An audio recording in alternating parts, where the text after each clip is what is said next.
सम्मानित मुल्क के मालिकों, मैं बौद्ध भिक्षु सुमित रतन। भारत बहुत लंबे समय तक अनन्य राजाओं के अंडर में रहा, अर्थात यह राजतंत्र स्थापित रहा। रानियों के पेट से राजा पैदा होते रहे, लेकिन बड़ा युद्ध हुआ, बड़े आंदोलन हुए और धीरे धीरे लोकतंत्र स्थापित हुआ। अब पेट से नहीं, ओट से राजा पैदा होने लगा। लेकिन यहाँ के नेताओं की, यहाँ की जनता की मानसिकता राजतंत्र वाली ही बनी रही। इसीलिए परिवारवाद, वंशवाद, जातिवाद बना रहा। परंपरागत अपनी सीटें लोग बताते रहे।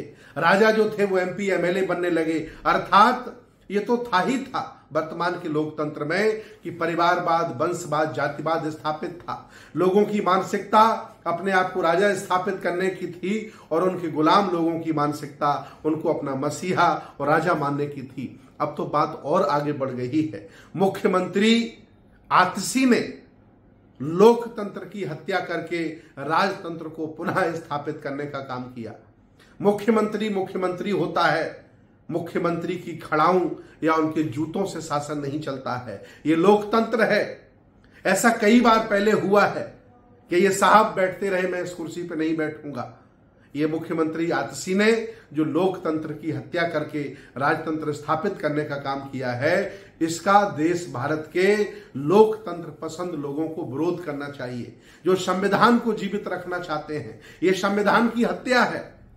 मुख्यमंत्री की कुर्सी पर हम नहीं बैठेंगे और आपने मुख्यमंत्री की शपथ ली, अर्थात ये राजतंत्र नहीं है कि जूते रख दो, खड़ाऊ रख दो, वो नहीं है, प्रतीकात्मक है, ये शासन चलता रहेगा। ये मूर्खता है।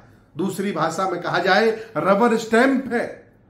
मुख्यमंत्री आतसी, आप रबर स्टैंप हो अगर ये मानसिकता आपकी है। देश भारत के लोग, जो कि 70-75 साल पुरानी आजादी है, अभी भी राजतंत्र के दिमाग से निकला नहीं है और राजा वही स्थापित करना चाहते हैं, वही स्थापित करना चाहते हैं। अड़ोस पड़ोस के देशों में लोकतंत्र की हत्या हो गई, रसिया में, चाइना में, भारत में भी यहाँ के नेता करना चाहते हैं और लोग अपनी खुली आंखों से देख रहे हैं।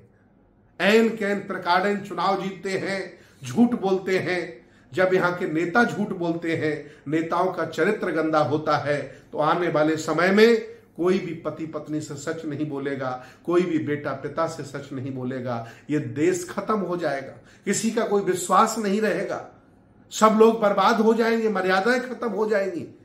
जितना बड़ा झूठा उतना बड़ा नेता। ये जो कल्चर डेवलप हो रहा है, बच्चे भी यही सीखेंगे कि झूठ बोल करके ये व्यक्ति इतना आगे बढ़ रहा है, ड्रामा करके ये व्यक्ति इतना आगे बढ़ रहा है। लोकतंत्र में राजतंत्र की स्थापना की जा रही है, यही कल्चर बच्चों में डेवलप होगा, देश बर्बाद होगा। ये देश विश्व गुरु नहीं बन पाएगा, बल्कि बर्बाद देश हो जाएगा और इसमें इन लोगों का नाम लिखा जाएगा, आतसी जैसे लोगों का नाम।